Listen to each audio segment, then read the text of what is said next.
Hey there guys, and welcome back to another video. The first 5 things that we learned of this season. Not in ideal circumstances, if we're being honest, but the show must go on. And hopefully this video will, give us a little bit of perspective at very least. I'll try my best for you guys because we absolutely deserve it, of course. I want to say before on though, please go and download OneFootball in the link in the description below. It's a fantastic app. Help support my channel as well. Put a smile on this big Blues face right here. You get all your Manchester City news, all your stats, and all the transfer goodness that you do crave as a football fan in general. So download it right now and get all the up-to-date information. Sorry, moving my phone there because it's buzzing away. Probably a OneFootball update from across the world of football, and you can follow the latest Manchester City news as well. It's a fantastic app. It's beautiful, as you can see on screen alongside me. Do it right now. So 5 things that we learned from this game. As always, there's loads to unpack. There's absolutely loads to unpack. It's just how it is with these games. But there is obviously the big kind of preface that this is still very early in the season. And the first point I want to talk about is the need for patience, basically. And I'm not trying to preach too much here because obviously we don't want to sound like a stuck record, but I think it's fair to say that we are going to have to be patient at the start of this season. We can look at the team that we named yesterday, then look at the team that we probably name in a few weeks' time. It's going to be completely different. I do feel like yesterday was very much Guardiola playing the players that he hoped would do a job, but because he felt he had no choice but to play those players, if that makes sense. It did feel very much like a compromise of a team that was built around the players that he felt were available and fit enough to be involved, which is frustrating to watch. But what I will say is it's probably slightly necessary as well. It's going to be a bit of a compromise until we get all our players back. We have to be patient. The way I try and approach problems in general, I don't want to ever claim I know more than Guardiola, because I don't. You don't know more than Guardiola. None of us do. Doesn't mean we haven't got a right to moan or point things out, because we have. And sometimes we may be right as well. But the way I try and approach things generally, personally, is if there's a big enough bunch of reasons why things might have gone wrong and they are potentially fixable, but they are circumstantial, I personally will cut a little bit of a slack, because what I'm saying is sometimes there's a problem, but if it's kind of nothing we can do about it and it's potentially solvable with just a little bit of time, I will be patient because I think they've earned patience. And what I mean by that is Guardiola probably feels just as frustrated as we do by the lack of fitness and all that kind of stuff, and the lack of, sharpness of these players. He probably is aware of the issues that we are too. And I think sometimes we presume when things go wrong that they haven't seen these issues, or they haven't realised that actually they're making bad calls. No, sometimes you can see something unfolding, but there's not much you can do about it, because it's very much just that is life, and that's what you've got to deal with, and hopefully you can get through it. So I think basically my point is here, I think Guardiola knows yesterday wasn't particularly good. I think Guardiola knows that this isn't his strongest team. I think Guardiola knows that things will change. And I think he's probably just thinking, right, just get through this and hope for the best. Yesterday we hoped for the best and it didn't work. But I think we have to be patient because it will get better, and there are many, many reasons why. As soon as we have a fit Kevin De Bruyne, and look at the difference he made, by the way, when he came on the pitch yesterday. We immediately looked 10 times more intelligent. A fit Kevin De Bruyne, obviously a fit Phil Foden as well. Of course, maybe a striker. Our actual back four of choice, Zinchenko, Stones, Diaz, Kyle Walker potentially. Then you've got maybe a sharper Gundogan and Grealish more in tune with the team, and all these kind of things. You're looking at a very different kettle of fish. It's a different Manchester City. So patience very much is needed. Second thing, on a positive, I thought Jack Grealish showed plenty of promise yesterday. I'm not saying he blew anyone away or anything like that, but there were a couple of moments where he showed that electric pace that he's got, and that incredibly good technical understanding of the game and those around him. The amount of times he moved in a tight space and found a little bit of space to make the little simple pass or whatever was really impressive. And early on, when he burst into the box and got a free kick on the edge of the area or a couple of dribbles down the touchline, he's clearly an exceptionally gifted footballer, and he'll be great when he's obviously adapted to the pace and rhythm of Manchester City and adapted to those around him as well. It wasn't the explosive, Premier League debut that we wanted for Jack Grealish, but it was one of promise and opportunity.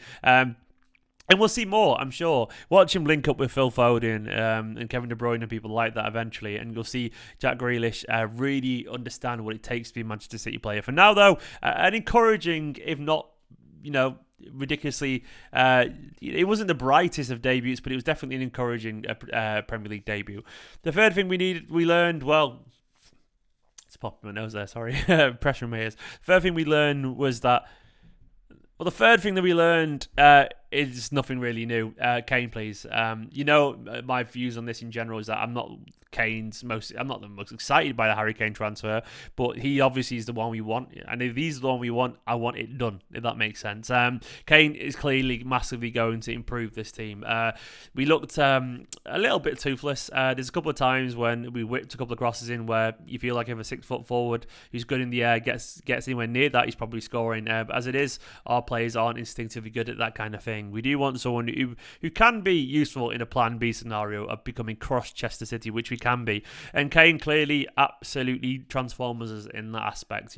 We are a different proposition entirely with someone like Harry Kane there. My personal frustrations about strikers is that I think we've got two strikers currently who that we don't really know if they are strikers. And what I mean by that is that there's uncertainty around the fan base where their best positions are. Some people will say Varane's a winger. Some people will say he's a striker. Don't know the answer. I don't care. But my point is there should be no doubt whatsoever if they are a striker. We should have someone that we know is just going to be your classic forward, score a bunch of goals and be an absolute ruthless killer in the box. You've got a lot of hesitancy in that position. When you think about where we used to have the days of Dzeko, Aguero, Negredo, Balotelli, and no one's saying any of those are a winger. They are just strikers. That's it. And the point I'm making is strikers excel in scoring goals. With Jesus and Varane, you've got these nearly men. Personally, if we don't get Harry Kane, and this obviously this will never happen, it's just me hopefully wishing something into existence. Personally, if we don't get Harry Kane, I would keep Liam Delap around the first team because that guy absolutely, he lives for goals. He has none of the hesitancy you would expect of a young player because his dad was a Premier League international footballer. Football just is in Liam Delap's blood. He's not going to be nervous or overawed at any point. He's a bit raw, definitely, but he's absolutely physically ready, and the guy is a monster in front of goal. Regardless if his touch may be a little bit raw still, physically he's ready, and he's definitely going to convert a chance or two that we created yesterday, in my personal opinion. So I would like him around if we don't sign Kane, because sometimes you just need a striker, not a guy who can kind of be a winger and be a forward, just a striker, and that's why you probably need Kane as well. The fourth thing is obviously the defensive issues. I didn't want to single anyone individually out, but I'll talk through them as a collective. I could have easily put Mendy as the title here, but I think that would be ignoring the broader issue defensively, because I think there was a few problems yesterday. It was often that Fernandinho was left absolutely isolated with loads of runners bursting past him. I don't know if that's early season rustiness or he's showing he's 36 years of age there. I don't know. Hopefully it's just early season rustiness. But we can't deny the fact that we were very, very, very easy to run past in defence. Honestly, so much space, absolutely so much space, and a lot of that came from giving the ball away in bad positions. It doesn't matter if you give the ball away if you're Mahrez or Sterling and you're really far off the pitch, but if you give them the ball away, and certain people will culpable this a little bit, particularly the fullbacks, in my opinion. Mendy was very culpable giving the ball away a lot in weak positions, and Cancelo occasionally. But if you give it away on the halfway line when you've got 3 or 4 players ahead of you, you're not set to cover defensively, and that's when you get those counter attacks, and that's when you get people running past Fernandinho and you get people out of position. Don't give it away in sloppy places like that. And yesterday, a big part of our defensive issues were a poor use of the ball, a lack of intelligence use of the ball, and that caused most of our problems entirely. Of course, as well, I can't pretend, that Mendy looks good defensively. He's bad. I've defended the guy so many times, but he's physically fit now, and he is clearly. He might get better with a little few games here and there. I don't know, but it's harder and harder and harder and harder to defend him. I cannot deny the fact that he's very bad defensively. Cancelo wasn't too bad defensively. My issue with Cancelo yesterday was more like he's just getting a bit sloppy with the ball, I think, at the moment. But either way, Ake it's torn amongst the City fan base. People said he should have closed down Son. Maybe he should have. What I will say is he closed him down plenty of times before that. What I will say, occasionally, Son is a tricky, skillful, world-class forward. He is, in my opinion, one of the best forwards in the Premier League. He's got pace as well. If you keep giving someone like Son an opportunity to run the defence via poor positional awareness at the midfield and the fullbacks and whatever, I don't know, eventually he will find half a yard of space and get a shot away from 20 yards, which it was. He wasn't like he had a one-on-one. He shot from long distance, Son. And Ake maybe could have closed him down better, but sometimes it's hard to stop a shot. It is. Maybe it is his fault. I don't know. But the point I'm making is Ake didn't feel insanely culpable to me for that. He didn't. Maybe people disagree, but Ake definitely always has the Mendy tax alongside him. I'm not saying he's good enough, but I'm not saying I'm going to write him off at the same time. I don't know. I don't know is the honest answer. I do think it's fair to say that Stones and Laporte are better players, though. I think that's very, very, very fair. But there are defensive issues there that we need to solve. Maybe that'll come with time. Because finally, we aren't the fittest side at the moment. I think it was really obvious then. People moan about us why we walk and all that kind of stuff. And I heard Neville complain about it quite a lot. Manchester City's reaction when we concede a goal, everyone's like, why are they slowing down? And it's not because the players are being lazy or anything like that. I don't think it's even a fitness issue. It's just a side point. I think it's often because they're trying to calm themselves down. Like, take a breath, calm down, get your foot on the ball, slow it down and then speed it up. And I think sometimes we get that wrong, the pacing of it. But fitness issues, I think yesterday we saw the effects of having not a fully fit squad. I'm sure Guardiola would have loved to have started John Stones and Kyle Walker and all that kind of stuff. But for whatever reason, and I can presume it's fitness issues, he didn't do that. Guardiola's not an idiot. We can pretend he is, but he'll be playing players off the basis, off the advice of his physical conditioning team. We play an awful lot of games of football, and our players play more than pretty much anyone else. We played every single game of football domestically last season possible, other than the FA Cup final. We played every single game, and then some people like John Stones or whatever got all the way, and Kyle Walker, to the final as well of the Euros, and even our Brazilian lads got to a final a competition as well. The point being is they played a lot of football, so we turn around and go, oh, why didn't certain people play, Well, truth is, some of United's players in ones played less games than us last season. It's just a true story. They didn't get as far as we did. And maybe that's not good enough for some of you. Fair enough. But the point is, I'm not going to tell these highly trained medical professionals and Guardiola.